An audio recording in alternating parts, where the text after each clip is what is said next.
Viry-Châtillon, Grand-Sainte, les violences qui mettent en cause les jeunes se multiplient. En France, le gouvernement souhaite réaffirmer son engagement dans la lutte contre ce fléau des temps modernes, peut-on lire ici et là. Et si justement, le collectif était un antidote à tous ces débordements? Au fond, comment apprendre aux jeunes le sens du collectif? Tentative de réponse, je l'espère en tout cas, au bout de ces 52 minutes d'enquête de sens sur Radio Notre-Dame et sur RCF. Et j'ai la joie de recevoir mes 5 invités. On va y arriver à présenter nos invités avant la fin de cette émission. Inès Doisonville, bonjour Inès. Bonjour Marianne. Ravie de vous recevoir. Vous êtes toujours maman de 5 enfants. Vous avez publié de nombreux livres pour les enfants. Et le petit dernier, on peut le mentionner, c'est Greg et l'aventure de la vie, qui est édité aux éditions Artege Le Senévé, à l'heure où effectivement on parle beaucoup de violence, de non-respect chez les jeunes, etc., etc. Votre livre s'adresse aux 14-16 ans, c'est ça ? Oui, à peu près, oui. Ouais. Pourquoi ? En gros, l'aventure de la vie, construire sa vie sur des bases solides, c'est ce qui manque le plus aux jeunes d'aujourd'hui ? Je ne sais pas si ça manque le plus, mais en tout cas, c'était un outil qui me manquait pour les adolescents garçons. L'année dernière, on avait sorti Margot, qui était l'équivalent pour les filles, qui a très bien marché, mais beaucoup de mamans et de papa aussi d'ailleurs, enfin de parents en tout cas, nous se sont sentis démunis en disant c'est super ce que vous faites pour les filles, mais nos gars, on en fait quoi ? Enfin, qu'est-ce qu'on a comme support concret, pédagogique, ludique, bien ancré dans le monde et dans la réalité des défis que nos garçons ont à relever aujourd'hui ? On n'a pas de livre. Est-ce que vous pouvez faire dans le même esprit quelque chose pour les garçons ? Moi, j'ai dit non parce que je ne suis pas un garçon. Trouvez des hommes capables de faire ça. Moi, je ne suis pas un homme. Il faut que ce livre soit pensé par des hommes. Et en fait, du coup, l'idée, ça a été de le faire avec mon mari. Tout simplement. Voilà, tout simplement. À la lumière de ce que vivent vos enfants, peut-être aussi. Alors oui, moi j'ai des adolescentes filles. J'ai pas encore d'adolescents garçons puisque mon premier fils a 11 ans. Mais pour avoir fait beaucoup d'aumôneries, etc., et puis beaucoup d'interventions aussi dans des collèges, des lycées, on était un peu imprégnés des questions des jeunes sur ces sujets-là. Et moi, j'ai été plutôt le chef d'orchestre de ce projet parce que je suis allée rencontrer beaucoup d'hommes, beaucoup d'éducateurs, de psychologues, de prêtres, etc., pour voir quels étaient les besoins et apporter des réponses justes. Il y a du boulot. C'est un an de boulot ce livre, mais je suis hyper heureuse. Et puis il y a du boulot en France aussi. En tout cas, il y a des réponses dans le livre. Ouais. Et puis ils méritent ça, les jeunes. Enfin, c'est vrai qu'on s'est donné beaucoup de mal, mais je l'ai fait en pensant à tous ces jeunes qui ont besoin de réponses, qui ont besoin d'outils clairs et en même temps exigeants pour mieux comprendre. Voilà. Eh bien, nous continuons ce petit tour de table, si vous le permettez, avec Vincent de l'Église. Bonjour Vincent. Bonjour Marianne. Bienvenue dans cette émission Quête de sens. Vous êtes frère des écoles chrétiennes, vous êtes chef d'établissement, éducateur dans l'enseignement salasien, lassalien, pardon. Marie-Ange. Pas salésien, vous n'êtes pas salésien. Non, les Lassaliens. Les Lassaliens. Voilà, les frères des écoles chrétiennes. Les frères des écoles chrétiennes. Éducatif. Bien connu de nos auditeurs. Qui a été fondé auditeurs. par Jean-Baptiste de La Salle. Absolument. Le nom Lassalien. Oui, voilà, absolument. C'est rien à voir avec les Salésiens. On ne peut pas dire que ça n'a rien à voir. Ce sont des cousins qui sont aussi respectables que nous, mais effectivement, nous sommes les Lassaliens. Et donc, au quotidien, on peut, histoire de vous présenter un peu, vous accompagner. Dans les écoles, les collèges, les lycées, voilà, vous parliez de violence tout à l'heure, la sociabilisation, évidemment, est quelque chose d'essentiel aujourd'hui. Et nous sommes convaincus dans le réseau La Salle que l'école a son rôle et a même un rôle primordial pour aider les jeunes à vivre ensemble, à vivre en collectif. Et c'est tout ce à quoi je dédie mes journées et ma vie. Ouais, et votre secteur ? On peut en parler pour nos auditeurs, histoire de... Mon secteur, écoutez, c'est toutes les écoles du réseau La Salle. Sur la région parisienne, il y en a beaucoup. Et même sur toute la France, parce qu'il y en a à Toulouse, il y en a à Dole. Et vous intervenez en Ile-de-France ? Moi, j'interviens effectivement à la salle Notre-Dame de la Gare à Paris et à la salle Ligny également. Voilà qui a précisé. Nous aimons les choses précises ici dans cette émission. Merci beaucoup en tout cas. Inès Doisonville, Vincent de l'Église. Alors attention, nous attaquons à ma gauche Jérôme Collin. Bonjour Jérôme. Bonjour. Alors bienvenue, vous êtes philosophe, professeur de philosophie, directeur désormais de la mission éducative et de la vie étudiante pour les 4 campus d'Uni-La Salle, mais encore. Tout à fait, Uni-La Salle c'est une grande école d'ingénieurs dans le nord de la France, à Beauvais, à Amiens, à Rennes et puis à Rouen. Voilà, et puis on est dans les sciences de la vie et de la terre, en forme des ingénieurs et des bachelors. Et avec maintenant des vétérinaires. Bases solides. Et avec des bases solides, on le souhaite, oui. Ouais. Alors, quel est le prisme particulier, quelle est la spécificité dans votre façon de transmettre ces savoirs-là ? Alors moi, je m'occupe de tout ce qui est en dehors des cours, toute la vie étudiante, qui pour nous est fondée sur un collectif fort, puisqu'on a des lieux de vie, des campus où les jeunes vivent, où ils habitent, où ils s'engagent, où ils créent des projets ensemble. Et donc, ce sens du collectif dont on va parler aujourd'hui, il est d'abord conditionné par le fait de vivre ensemble, mais aussi par le fait de mener des tonnes de projets. Et c'est ça qu'on accompagne, et c'est ça qui fait la caractéristique peut-être d'ingénieur Unilassal, c'est cette capacité de s'engager, ce sens de l'autre, ce sens du bien commun. Et voilà, il y a beaucoup de choses qu'on met en œuvre pour y arriver. Une vocation qui vous tient à cœur, vous qui étiez anciennement, vous me disiez ça juste avant de commencer l'émission, professeur de philosophie, dans un schéma plutôt classique, vous avez complètement changé de camp. En tout cas, c'est intéressant de vous être spécialisé dans justement dans cette aspiration à plus de collectif, en tout cas une dimension sociétale, qui a pris votre vocation. Oui, mais la philosophie, je la voyais déjà comme quelque chose d'existentiel, comme quelque chose lié à l'art de bien vivre. Et donc le sens éducatif, il m'a poussé aussi vers la philosophie, il m'a poussé dans de multiples expériences d'éducateur, à tous les classes d'âge d'ailleurs, je connais un peu tous les niveaux, jusqu'à maintenant l'enseignement sup, et c'est une mission formidable. Waouh, il y a du boulot, mais c'est intéressant de vous entendre les uns et les autres. Et the last but not the least, enfin deux, boss, Jeanne Morel-Darleux et Sophie Darjuson. Bonjour Sophia. Pas Sophie, Sophia. Bonjour Sophia. Bonjour. Bienvenue dans cette émission. Merci. En quête de sens, vous avez 16 ans. Vous êtes guide, investi, engagé dans l'univers scout. On peut le dire depuis combien de temps maintenant ? Depuis 8 ans. Depuis 8 ans. Vous êtes une vraie. Voilà. Mais vous aussi, à votre gauche, Jeanne Morel-Darleux. Bonjour Jeanne. Bonjour. Alors Jeanne, vous avez également 16 ans. Vous êtes guide depuis combien d'années ? 9 ans. Depuis 9 ans. Vous êtes toutes les deux CP, c'est ça ? Oui, c'est ça. Voilà, donc dans la même compagnie. À la 2e Colombe. À la 2e Colombe, en Île-de-France. Le collectif, est-ce que c'est quelque chose, un concept qui vous parle, hein, vous qui êtes guide depuis quand même un certain nombre d'années, en tout cas qui connaissez l'univers scout, l'une et l'autre, qui veut répondre, Jeanne ou Sophia? Bien évidemment, parce que nous, on s'occupe de 7 guides déjà. Et donc là, dans ma patrouille, on est 8 finalement. Et on s'occupe de tout le monde. Et tout le monde... on est obligé de gérer les 7 filles. Et donc pour ça, on doit apprendre à vivre ensemble. On doit leur apprendre que on n'est pas seul, qu'on pense aux autres. Elles doivent apprendre que parfois c'est pas grave, qu'il faut passer au-dessus. Et il faut leur montrer, nous, l'exemple, que il faut réussir à partager des moments sans que quelqu'un se sente frustré aussi. Ouais. Évidemment, loin de l'univers de la compétition, c'est déjà un élément intéressant. En camp, on passe 15 jours les unes avec les autres, donc évidemment, au bout d'un moment, parfois, on en a un peu marre, etc. Côté vivre ensemble, il y a effectivement du challenge. C'est important d'apprendre la vie en collectivité et en communauté. Le scoutisme est une réponse, mesdames et messieurs, autour de cette table, hein, effectivement. Vincent de l'Église, est-ce que pour vous, c'est une des réponses, hein, ça peut l'être en tout cas Bien sûr, c'est très important que les jeunes puissent expérimenter dans leur vie, que ce soit dans leur vie familiale, dans leur vie scolaire ou dans leur vie extrascolaire, des moments où ils partagent d'autres moments avec d'autres jeunes et surtout des jeunes qui soient différents d'eux.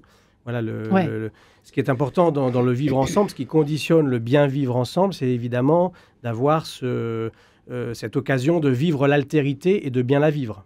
Voilà. Donc c'est vrai que les scouts, par les activités qu'ils mènent, je ne suis pas spécialiste des scouts, mais effectivement, on voit bien chez les jeunes qui sont scouts, quelles que soient d'ailleurs les tendances, les obédiences des scouts, parce qu'il y a plusieurs types de scouts, mais on voit bien que c'est ce sens de l'effort, ce sens de l'altérité. Vivre ensemble, ça veut dire aussi renoncer parfois à ce que l'on est pour laisser un peu de place à ce que l'autre est. Ouais. L'exemplarité dont parlait Sophia tout à l'heure, c'est quelque chose qui est extrêmement important aussi. Pour nous, les adultes, les éducateurs, le fait de faire communauté éducative, de montrer aux jeunes que dans un établissement scolaire, par exemple, parce que moi je suis dans un établissement scolaire, toutes les personnes, tous les adultes ont la même importance, que ce soit le chef d'établissement, le professeur, l'éducateur, le personnel de service. Voilà, créer une communauté aussi bien chez les adultes que chez les jeunes, c'est vraiment le défi de notre 21e siècle. Hein. Vous parliez tout à l'heure de la violence. C'est vrai que la violence est souvent portée par de l'individualisme, par de la mauvaise connaissance, de la mauvaise compréhension des autres. Nous, dans les écoles, dans les mouvements de jeunesse, quels qu'ils soient, il y a aussi les patronages qui existent un petit peu partout en France, on essaie d'apprendre aux jeunes comment comprendre que ensemble, c'est mieux que tout seul. Voilà. Et que surtout, le plus fort n'est pas là pour écraser le plus faible. Vous voyez, je crois que c'est une des devises scouts, que le plus fort protège le plus faible. Effectivement, on ne laisse personne, vous l'avez dit, en rade derrière. Je ne sais plus l'une ou l'autre qui a dit ça. C'est vrai que c'est complètement révolutionnaire pour une société, dans une société où moi d'abord, où moi je t'écrase, où je dois rayonner partout, où je dois être en même temps parfait, donc je suis déprimée. Enfin bon, je résume un peu ce qui se passe en France. Mais oui, vous s'étiez évoqué, ajouter quelque chose, Jérôme Collin. Oui, je trouve que dans la pédagogie scout, il y a quelque chose qui est très similaire à ce qu'on vit sur notre campus. Moi, j'ai des enfants scouts, donc je peux voir quelque chose qui complète ce qu'a dit le frère Vincent. C'est, je pense que le collectif, il permet, et en même temps, il est renforcé par le fait de pouvoir prendre des responsabilités et finalement de trouver sa place.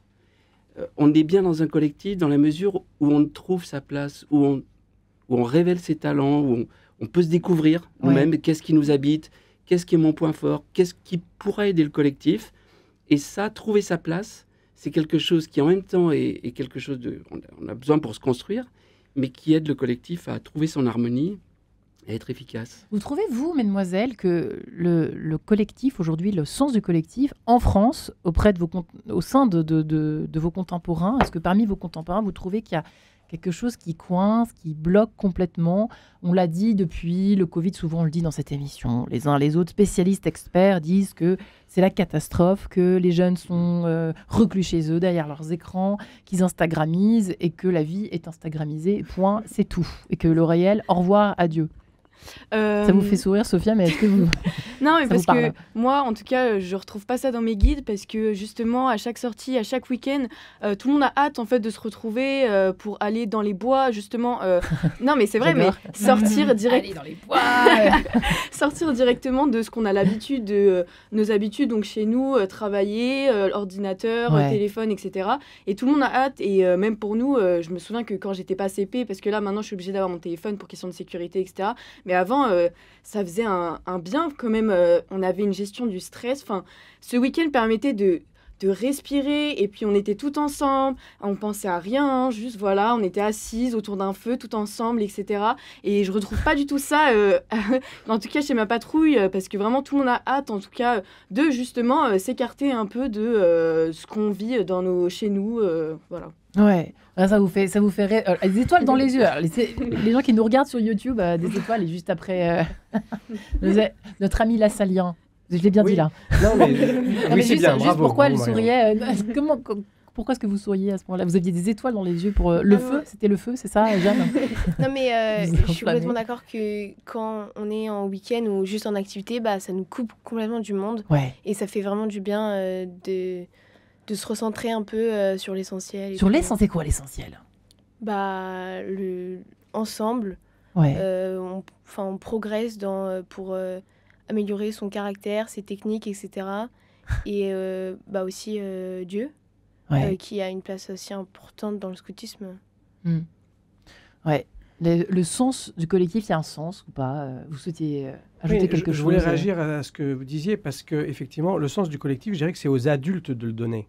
Mais les jeunes, ils l'ont. Vous savez, les jeunes, ils l'ont. Moi, je vis quotidiennement avec des centaines de jeunes et je me rends compte de la soif qu'ils ont de vivre avec les autres. Alors, c'est vrai que ce que vous appelez l'instagramisation ou les réseaux sociaux et tous ces nouveaux moyens de communication donnent des illusions aux jeunes de faire partie, d'être attachés, d'avoir des centaines ou des milliers d'amis. Mais lorsque vous vivez avec eux, lorsque vous leur proposez ce que vous disiez tout à l'heure sur la responsabilisation, ça me paraissait quelque chose de très important, parce qu'effectivement, lorsqu'ils sont responsables de leurs propres actes, de leurs propres décisions, du coup, ils sont responsables vis-à-vis des autres. Et ça crée du collectif.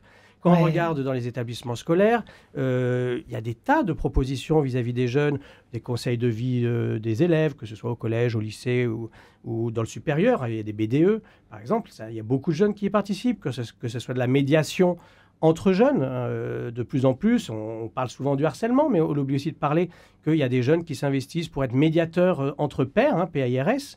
Il y a aussi tout ce qui est, je dirais, tutorat, monitorat, des plus grands... Donc, le sens du collectif, ils l'ont. À nous, adultes, par contre, de leur donner l'occasion de de le mettre en œuvre. Et qui dit collectif dit règles du jeu d'ailleurs. Bien sûr. Inès Oisonville, on est bien d'accord avec ça. Ce qui m'intéresse dans ce que vous dites, c'est le fait que oui, il y a des règles du jeu et il y a surtout, je pense, si on veut pouvoir faire grandir les jeunes ensemble, c'est surtout le climat de confiance. En fait, on n'a pas dit encore le mot confiance, mais il faut qu'il y en ait une. Et ça, je pense que, pour compléter ce que vous disiez, mon frère, c'est le rôle de l'adulte, ça va être en effet de les accompagner, mais surtout de créer ce climat de confiance qui va permettre à chacun de se révéler. Et on le voit bien, moi j'ai aussi 12 ans de scoutisme derrière moi. Wow. Et c'est ce climat de confiance, j'ai très bien vu parce que j'ai eu des expériences plus ou moins heureuses dans le scoutisme. Et je vois que ça dépendait souvent du climat de confiance, en fait, qu'il y avait. Est-ce qu'on a confiance entre nous dans la patrouille ? Est-ce que j'ai confiance en mes cheftaines où, en fait, je vois qu'elles font n'importe quoi dès qu'on est couché ? Est-ce que, vous voyez ? Intéressant. Écoutez bien, maman. C'est ce climat de confiance qui va pouvoir permettre aux jeunes de dire, là, je peux tout donner, là, j'y vais, là, je mets mes talents parce que je sais que, on va pas se foutre de ma gueule, 2, on va valoriser ce que je sais faire, l'exemplarité, etc., l'exemplarité, mais je pense que la base, c'est en effet... ce climat qu'il va falloir mettre en place. Parce que, c'est mon dernier mot, non pas Jean-Pierre, mais le cœur Microcosmos. Et on se dit à tout de suite.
Et voilà pour Microcosmos.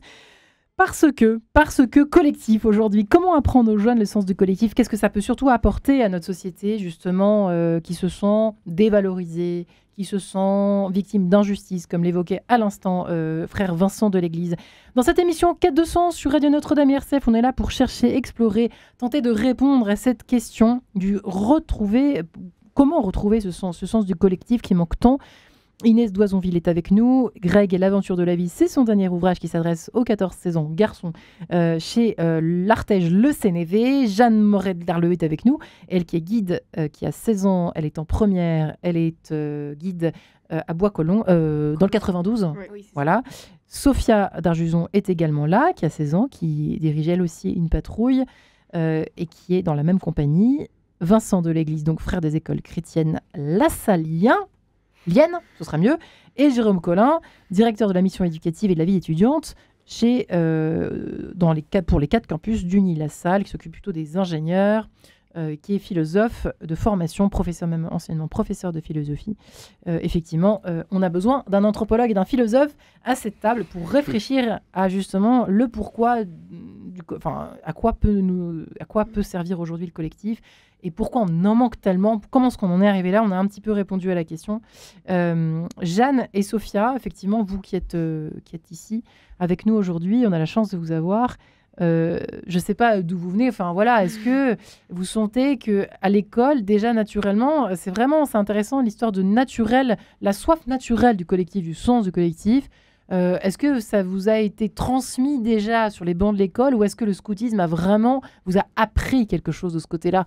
Jeanne, peut-être vous pouvez répondre à cette question. Je pense que le scoutisme il a quand même énormément engrangé le collectif pour déjà la sociabilité. L'école, c'était pas ça l'école, si, mais je pense que le scoutisme c'est encore plus. Enfin, on choisit pas les gens avec qui on est et on est obligé d'être avec eux. Donc là-dessus, je pense que ça apprend énormément. Sauf qu'on se retrouve avec toujours un peu les mêmes, sauf qu'à l'école, on vous demande pas d'aller plus loin que les côtoyer. Là, c'est vivre avec, c'est pas la même chose, expliquez-vous. Oui, c'est ça. Enfin, à l'école, si on veut rester dans son coin un peu, on peut, je pense. Alors que... là, c'est non. Ouais. Il faut mettre à profit ce qu'on a et pour le partager avec les autres. Et ça, c'est difficile, mais c'est intéressant, c'est ça? En résumé, Sophia, vous trouvez? Oui, parce que surtout que dans nos patrouilles, on a des PA, donc des postes d'action. Chacun a son rôle, en fait. Non, mais c'est vrai, il y a cuisinier, liturgiste, bout en train, etc. Et c'est vrai que, du coup, si quelqu'un ne remplit pas son rôle, ça se sent direct, il manque de quelque chose, et du coup, ça...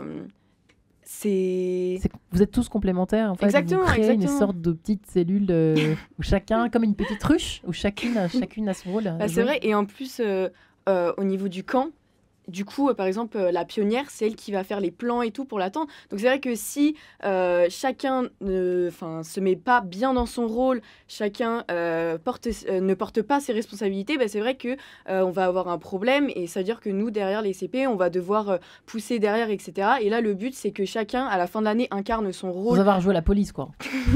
Oui, mais justement. Jouer la police ou pas? Bien sûr. Ah, c'est vrai? Oui, j'avais l'impression. Un peu de rage, là, vous voyez, ce truc.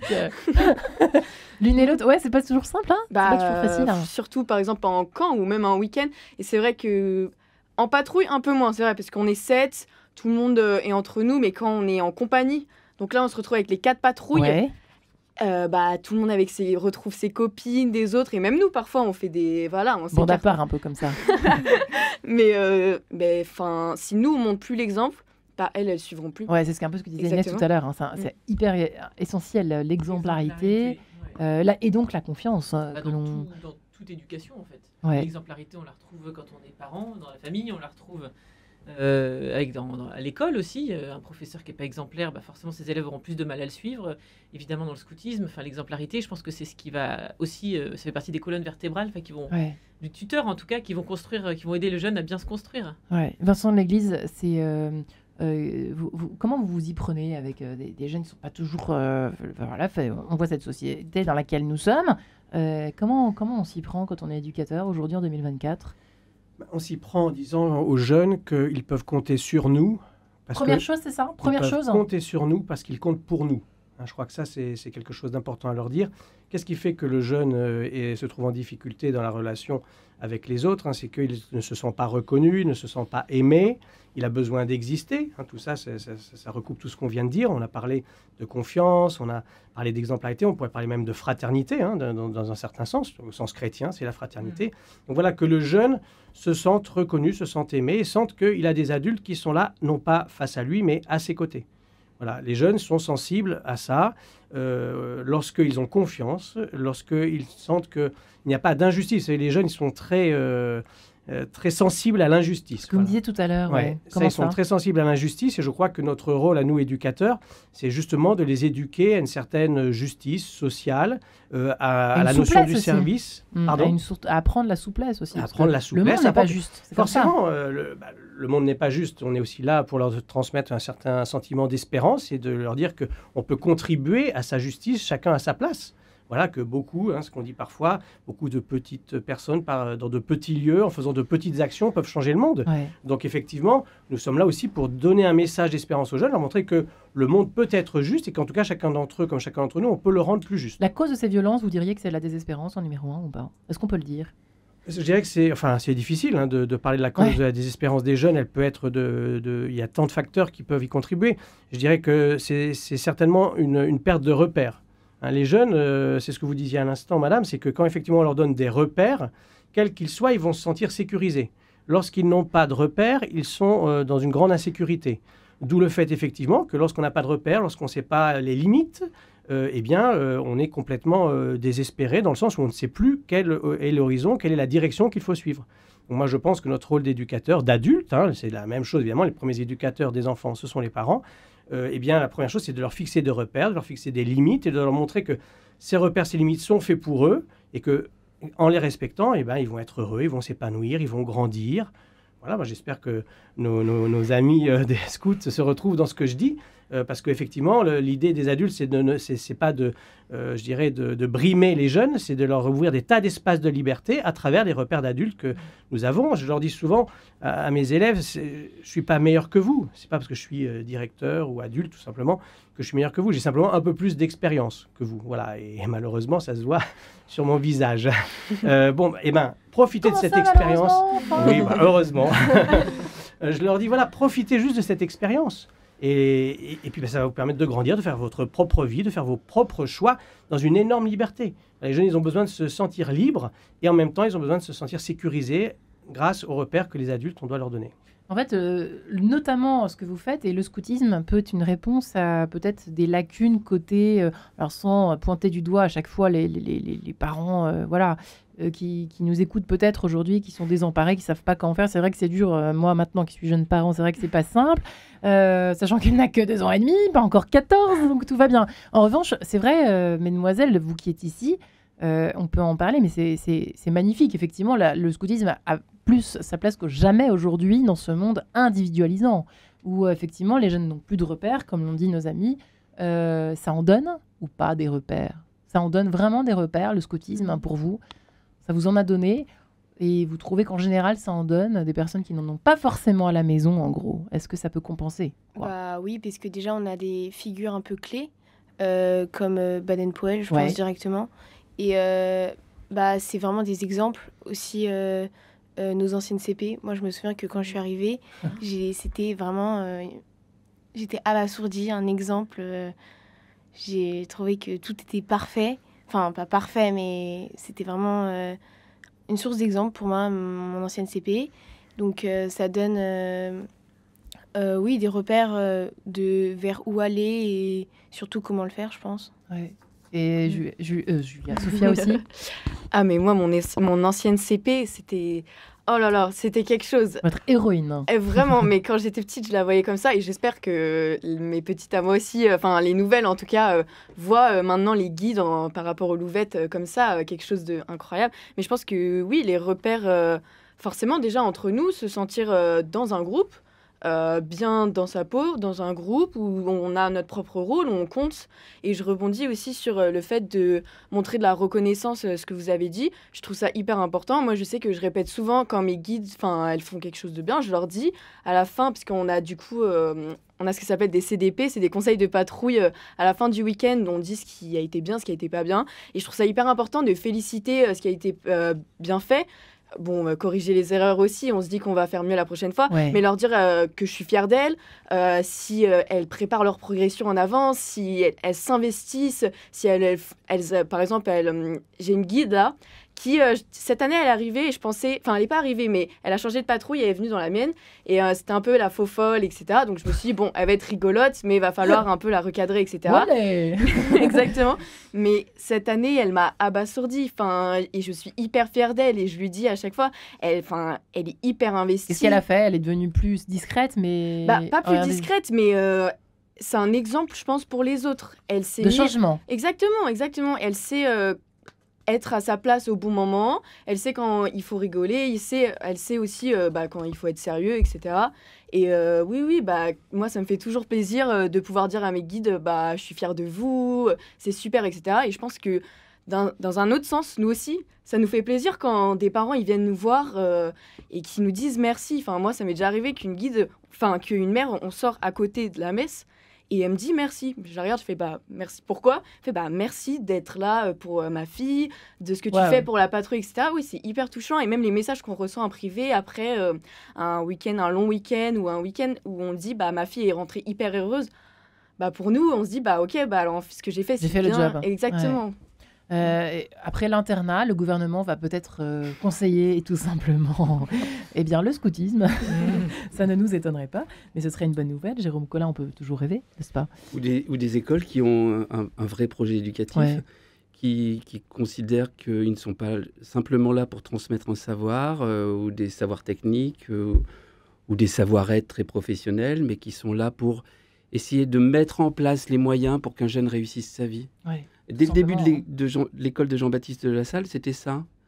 Chacun avait des responsabilités. Il y avait le responsable de la cloche, il y avait le responsable du tableau, et chacun trouvait sa place dans ce collectif. Il y avait le responsable, il y avait l'aumônier aussi, un jeune qui récoltait les surplus des uns et des autres et qui le redistribuait à ceux qui avaient besoin. Et dès le début, l'enjeu, c'était l'instruction. Et pourtant, il a écrit un manuel sur éduquer aux bienséances de la vie. Donc, le comportement, le sens de l'autre, la prise de responsabilité, etc. Et nous, on a une attitude, c'est vrai qu'on a un campus lieu de vie. Donc, les jeunes, c'est les jeunes. Donc, il y en a que je convoque régulièrement. Et on a ce qu'on appelle, c'est un petit jeu de mots qu'on a chez nous, la classe attitude. D'abord, il faut poser la confiance. Classe attitude. Classe. Il faut poser la confiance. C'est un fondamental. C'est un a priori. C'est pas quelque chose qu'on mérite. Oui, ça se mérite. Mais c'est quelque chose qu'on place d'abord, dont le jeune a besoin. On pose des limites aussi. Donc, on accompagne. Et puis, il faut savoir sanctionner et le faire avec justice aussi. Vraiment. Pas facile, hein, tout ça, c'est des mots, mais... Oui, mais on n'est pas tout seul. Donc, c'est un collectif dans lequel les jeunes, on part aussi. Et pour rebondir sur ce que dit Jérôme, c'est intéressant parce que c'était l'intuition de Jean-Baptiste de La Salle et on essaie de le mettre en œuvre aussi. Un jeune qui fait une bêtise ou qui fait une erreur, qu'est-ce que vous faites ? On peut toujours l'accabler, on peut toujours lui enfoncer la tête sous l'eau, etc. Non, il y a une autre... Bien sûr que la sanction a sa vertu. Hein. Il n'est pas question d'envisager de ne plus avoir de sanction. Je ne suis pas du tout dans ce type de raisonnement. Mais en revanche, donner une responsabilité à un jeune qui a fait une bêtise. Vous allez voir que, évidemment, ça va beaucoup le déstabiliser. Parce qu'il ne va pas s'attendre à ça. Il va s'attendre justement à avoir quelque chose qui va le contraindre beaucoup et qui va vis-à-vis des autres lui donner... L'exclure un peu. Voilà. Ou l'humilier. Le bonnet d'âme, quoi. L'exclure, l'humilier, effectivement. Tous ces termes-là, ils peuvent les ressentir dans leur cœur, ce qui n'est évidemment jamais, de toute façon, l'intention d'un éducateur, mais ils peuvent le ressentir ainsi. Et dans notre réseau La Salle, on essaye toujours d'essayer de trouver peut-être, faire un pas à côté, de trouver une autre manière, et donner une responsabilité, ce que disait Jérôme, ça peut vraiment aider un jeune à la fois à prendre conscience qu'il a fait quelque chose qui n'était pas bien, mais qu'il peut le réparer, et puis lui donner aussi lui ouvrir une porte sur quelque chose de meilleur, de voir qu'on est aussi heureux finalement en faisant des choses bien qu'en faisant des choses moins bien. Quel cas, vous voyez par exemple une responsabilité que vous donnez je ne sais pas, il y a des responsabilités. Ce qui est important, c'est que ce soit une responsabilité qui ait du sens, c'est-à-dire qui apporte quelque chose aux autres, quelque chose qui soit positif. Donc par exemple... Je ne sais pas, ça peut être aider un jeune qui a des difficultés à se déplacer ou qui a des difficultés en classe. Ça peut être rendre un service, on n'a pas eu le temps de faire quelque chose, on demande à un jeune de s'investir dans tel ou tel domaine. Ça peut être de la communication, ça peut être tout type d'action. Il faut que ça soit le plus possible, je dirais, proche de l'erreur ou de la bêtise qu'il a faite et que ça ait un sens pour lui. Voilà. Il n'y a pas de petites et de grandes tâches, mais il y a des tâches qui ont du sens pour les autres. Et moi, j'aime... Bien. Mais oui, la cloche, il n'y a plus beaucoup de cloches. J'espère. Oui, c'est pour ça, je trouve ça tellement... c'est une douce nostalgie qui résonne dans mon oreille. Encore que quand même, dans les établissements scolaires, toutes les fins de course sont marquées par des sonneries, par... on ne déroge pas par des tradition. Musiques un peu plus mélodieuses parfois. Absolument, ça arrive. Mais il y a de la nostalgie dans la cloche, mais moi je trouve que dans l'éducation, là, bien sûr, cette génération, elle a changé. Elle est différente, elle se comporte différemment.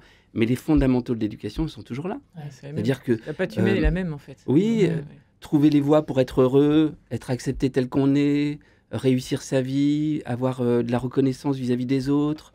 Les essentiels, au fond. Ils sont là. Poser des limites et les faire respecter, c'est aussi un essentiel. Donc, moi, je dirais que oui, les générations se changent, mais les fondamentaux resteront les mêmes et il faut être à la mesure de ces fondamentaux-là. Eh bien, on l'espère en tout cas ensemble, c'est Sinclair, et on se dit à tout de suite.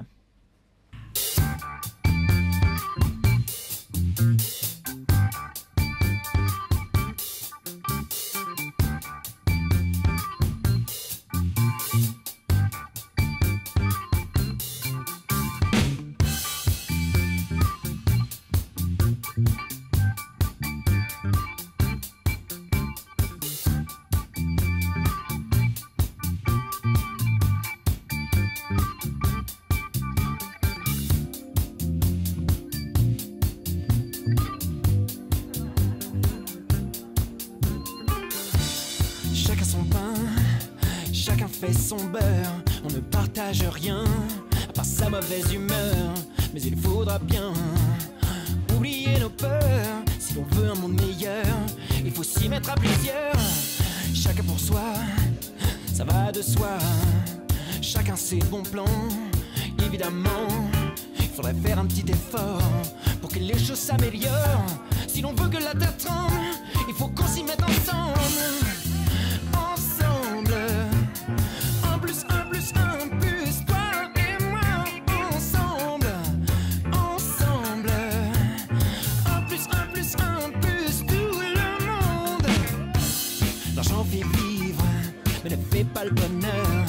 C'est écrit dans les livres. Tu lis ma petite sœur. Il faudrait penser autrement qu'individuellement. Oublier les monnaies d'échange. Si l'on veut que les choses changent. Ensemble. Un plus un plus toi et moi. Ensemble. Ensemble. Un plus tout le monde. Ensemble. Ensemble. Un plus toi et moi.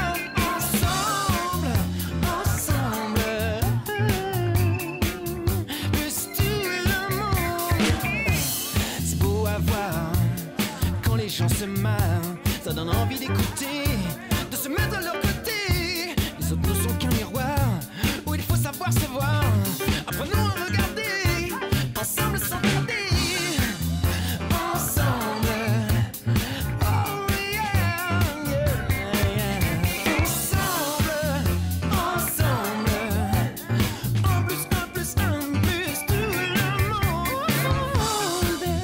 Ensemble. Un plus toi et moi. Ensemble. Un plus tout le monde. Oh yeah. Plus tout le monde. Oh.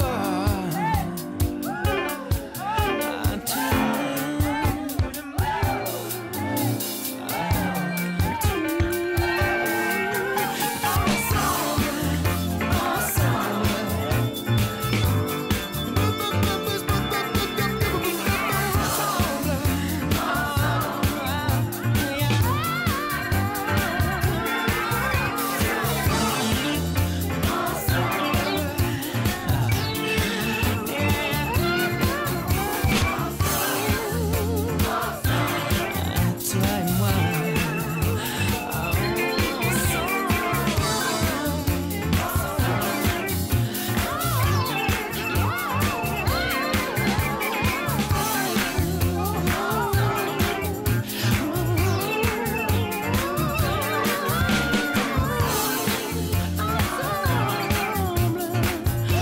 Plus vous et tout le monde ensemble.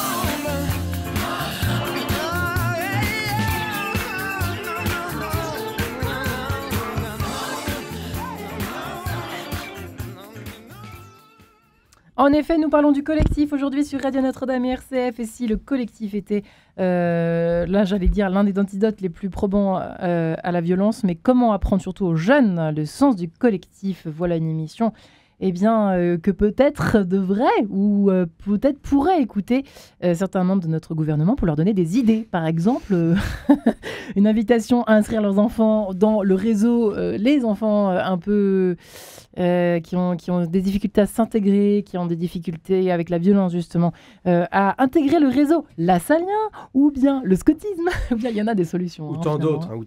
Il y en a plein. En particulier tous les établissements d'enseignement catholique et puis même aussi les établissements publics. Il y a quand même une... Qui innove, on a tendance beaucoup à décrier tous nos systèmes éducatifs, mais il y a quand même un nombre de personnels et de professeurs très inventifs, les jeunes, très inventifs, qui ne ménagent pas leur temps, donc il faut quand même le dire. Parlons-en de ces personnes. Bah oui, c'est vrai, c'est important. Et voilà, Inès, c'est difficile. Absolument, une époque de défi. Inès Doissonville est avec nous. Et Greg est l'aventure de la vie. Alors c'est vrai que chez Artege au Sénévé, alors c'est vrai que c'est intéressant parce que côté fille et côté garçon, alors moi j'ai plus regardé effectivement l'aventure de Greg, l'aventure de la vie. Ce qui est amusant, c'est qu'en fait il y a beaucoup d'humour là-dedans.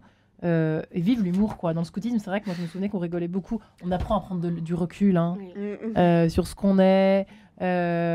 Voyez, et c'est vrai que là, il y a une phrase, comme nous avons 2 guides avec nous aujourd'hui, de Rudyard Kipling, dans votre livre que vous avez reprise, Inès Boissonville.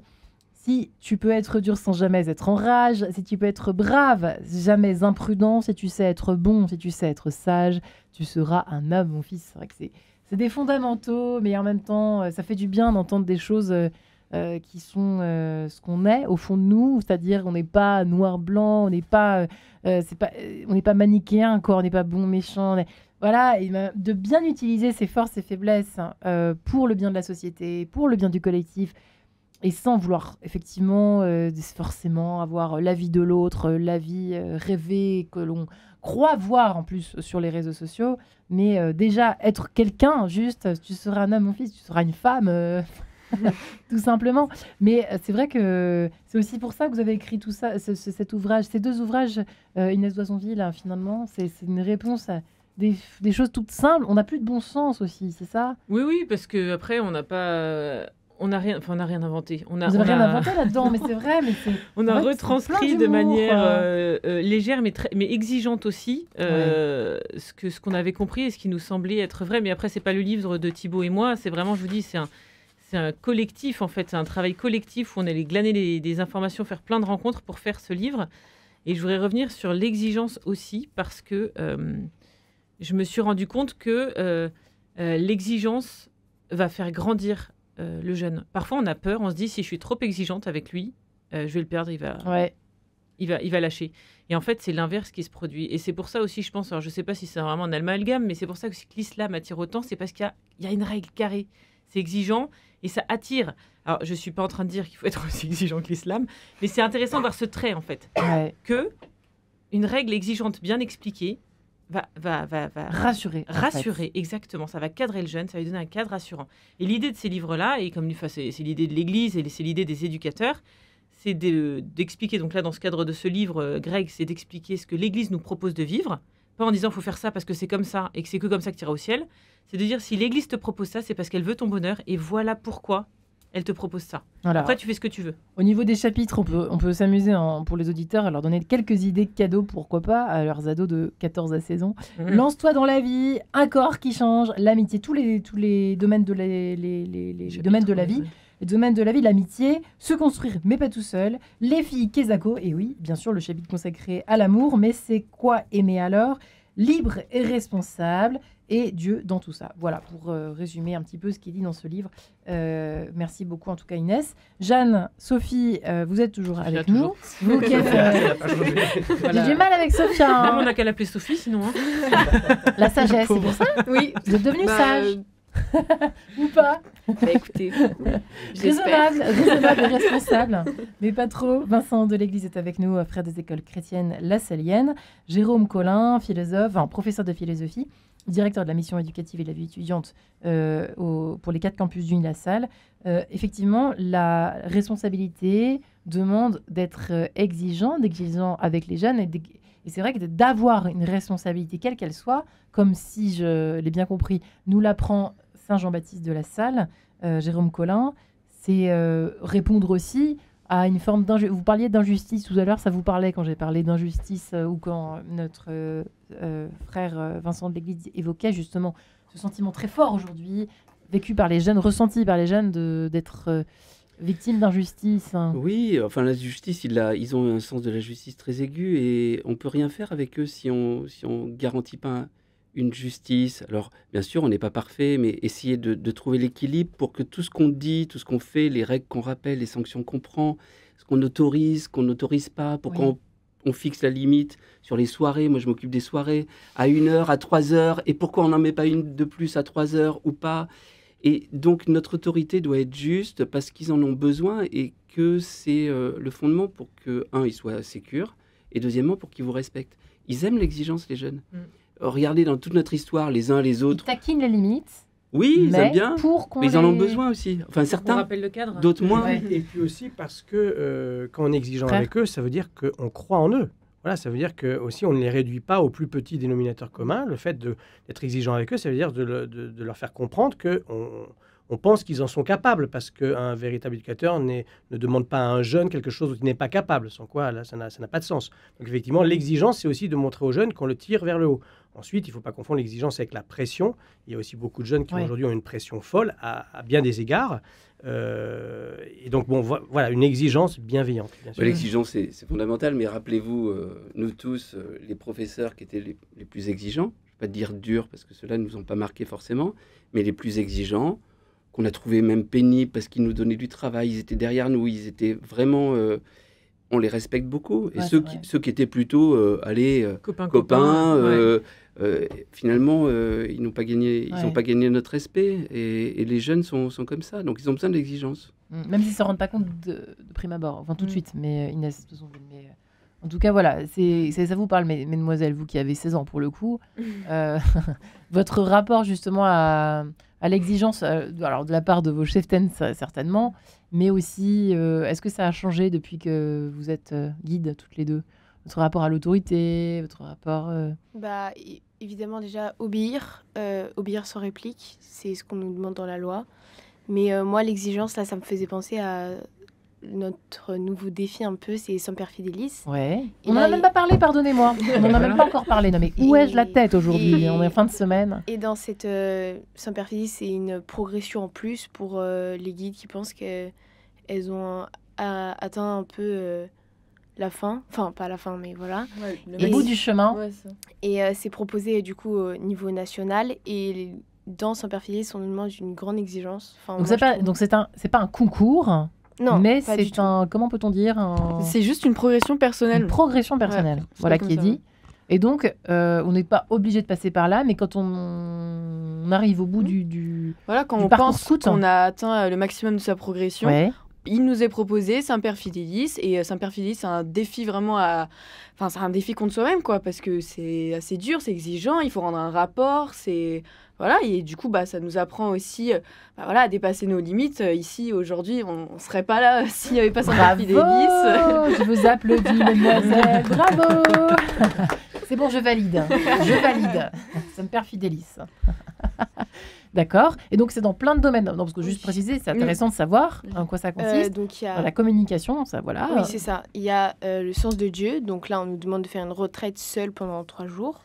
Après, on doit faire un raid. Ouais. Il y a aussi un défi santé. Donc avec Sophia, on a couru 10 km. Donc ça aussi, le dépassement de soi, ça nous apprend énormément. Par l'effort. Oui, voilà.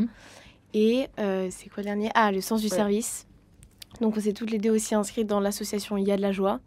On fait des maraudes chantées. Et ça aussi, je pense qu'on l'aurait jamais fait si on faisait pas Semper Fidelis. Donc et puis il y a aussi un peu des épreuves dans la vie quotidienne. Et ça, je trouve que c'est ce qui est le plus exigeant, de supprimer les réseaux sociaux, par exemple. Alors ça, c'est dur. Ça, c'est dur, pour le coup. Ça, c'est dur. Surtout que là, on a fait un camp dans Semper Fidelis. Et c'est vrai qu'il y avait beaucoup de filles qui avaient... il y en a, elles avaient même pas encore de téléphone, voire pas ou alors des téléphones à clapet. Donc, pour elles... Enfin, je vais pas parler pour elles non plus, mais je pense que c'était quand même plus facile. Mais c'est vrai que je fais partie des personnes qui ont un téléphone depuis la 5e. Wow. Et du coup, c'est vrai que moi, ça a été un vrai chemin. De vous, quoi. Ouais, vraiment. Alors là, ça a été compliqué. Enfin, pas compliqué, mais juste, voilà, c'est un dépassement de soi. J'ai supprimé application par application doucement. Et maintenant, là, j'ai plus rien. Wow, bravo, donc. Ça a bien marché sur vous. Il ne reste plus que WhatsApp, quoi. Enfin, il faut quand même communiquer avec les parents et les guides, voilà. Bravo. Ouais, bravo. Franchement, bravo, Semper Fidelis. Il faudrait que je fasse ça, moi aussi. C'est vrai que le rapport à l'épreuve, à l'effort, on en parle régulièrement dans cette émission En quête de sens, qu'aujourd'hui, alors, ça nous est tous difficile, c'est vrai, avec tout, en 3 clics, on a ce qu'on veut, même en un. Et c'est vrai que notre rapport à l'effort est devenu difficile les uns les autres. Inès, vous le savez aussi en tant que maman, j'imagine. Mais même nous, en tant qu'adultes, les amis, on est d'accord, c'est pas facile. Du coup, de l'enseigner quand nous-mêmes, nous sommes en difficulté par rapport à ce sens de l'effort, donc de l'altruisme aussi. C'est vrai qu'on n'a pas beaucoup parlé, vous nous avez pas parlé. D'où aussi parfois l'intérêt frère, de le faire rapprochez-vous ensemble. de votre micro. D'où l'intérêt parfois de le faire ensemble, parce que c'est facile. Ouais. C'est important de dire aux jeunes que les efforts qu'on leur demande, nous-mêmes, nous avons aussi les mêmes difficultés qu'eux pour les faire. Hein. Je veux dire, quand Sophia parle du téléphone, moi je suis admiratif de ce qu'elle fait, mais comme vous dites, nous-mêmes, on a ces mêmes efforts à faire. Donc, d'où l'intérêt aussi, peut-être, de manière peut-être un peu intergénérationnelle, collectivement, de faire ces efforts et de dire, ensemble, on va y arriver, on va poser des étapes, pas les faire du jour au lendemain, parce qu'on n'y arrivera pas, mais petit à petit, aussi de manière un peu progressive, d'arriver à faire ces efforts ensemble. C'est aussi ça. Le collectif, c'est aussi montrer aux jeunes que, justement, on arrive ensemble à faire des choses qu'on ne pourrait pas faire seul. Ouais. Voilà. Ça, c'est important. Hein. Et de ce point de vue-là aussi, tout ce qui est sport collectif, c'est quelque chose qui est intéressant parce qu'on arrive à faire... On n'en a pas parlé, mais dommage. Le sport collectif, le relais, on dit souvent, hein, on va plus vite. Enfin, il y a un proverbe, en tout cas, populaire qui dit on va plus vite seul, mais on va plus loin ensemble. Ouais. Voilà. Donc ça, je crois que c'est aussi quelque chose, essayer de créer des activités pour les jeunes en leur montrant que seuls, ils arriveraient moins bien ou moins loin qu'ensemble. Et voilà. Et les efforts dont on parle par rapport à l'addiction au téléphone ou aux écrans, on peut le décliner de plein de manières. Hein. Ouais. Alors ça, c'est vrai, mais je suis touché d'une chose qui rejoint les engagements de Semper Fidelis. Vous avez parlé du service, de rendre service. Et moi, je pense que ce collectif dont on rêve, ou là qui nous préoccupe, je parle d'un niveau sociétal et politique, il pourra vraiment s'incarner aussi que si on multiplie les occasions de rendre service, retrouver la gratuité, faire des choses gratuitement. Alors nous, sur notre campus, c'est quelque chose qu'on met en œuvre depuis très longtemps. Tous les jeunes doivent donner au moins 20 heures de leur temps chaque année et sur 5 ans, qui qu'il soit, pour le collectif. Alors ça peut être rendre service, tout bêtement, pour un événement, je fais la plonge, je fais le service, je fais des choses, je prends des responsabilités associatives, ou je fais un engagement solidaire. Et ça les rend heureux, ils vous témoignent de la gratitude, justement. Ça marche du tonnerre.